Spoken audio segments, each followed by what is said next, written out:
Hello everyone.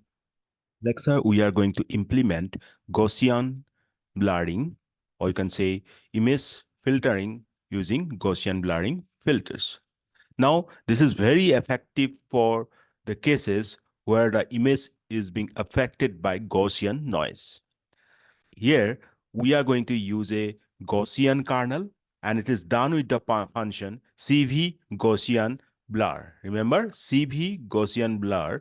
This function is used for this particular filter, which is specified the width and height of the kernel, which should be positive and odd. Remember, here width and height of the kernel should be specified, and that should be positive and odd.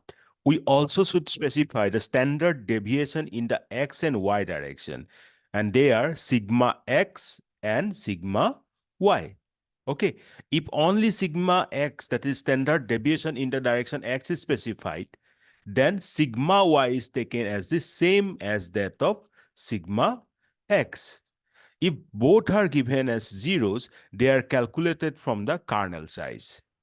I already told you this type of Gaussian blurring is very effective, or you can say highly effective, in removing Gaussian noise from an image.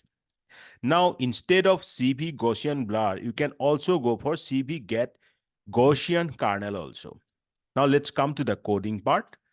So, coding, just a minute.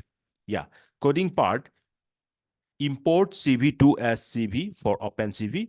Then for pyplot, from matplotlib, import pyplot as plot. Now, image, this is the location of the image where means my image, this linear image is being stored. Now, if image not found, this message would be passed, file could not be read, check with OS path exists. Well, this is the main functions. Blur is assigned the value of CV Gaussian blur image 5 dimension and 0. I told you na, then height and width should be specified. So now this CV Gaussian blur will perform this particular Gaussian blurring. As we are going to show it is a comparison basis, that original image and the blurred version. So here we are using subplot 1:1, plot image, so image, plot title, original, then xt quitics, then subplot 1:2. We are showing the Gaussian blurred image, and title is this one, xt quitic. So you can see here, this is the original image and this is the Gaussian blurred. I hope it is clear to you, but in some coming lectures, I will also show you that how to add noise. And after that, how to apply means this filters. So we will intentionally add some Gaussian noise and then we go for filtering. But currently, yes, the image itself consists of some noises, so we can perform on the raw image itself. So you can see here, original image and Gaussian blurred.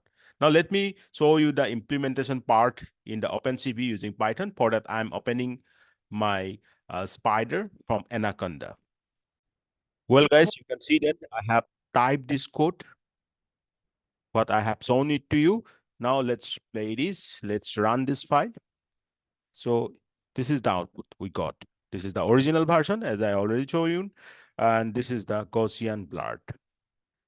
So why means why, or in what condition we have to go for this Gaussian blurring, I already told you. So for that, you have a depth information on Gaussian noises. Don't worry, in some coming lectures, I'm going to cover about noises and its different types like Gaussian noise, salt and pepper noise. I'll discuss everything. Just stay tuned and keep practicing. Don't skip the practical. That's all for this lesson. Thank you.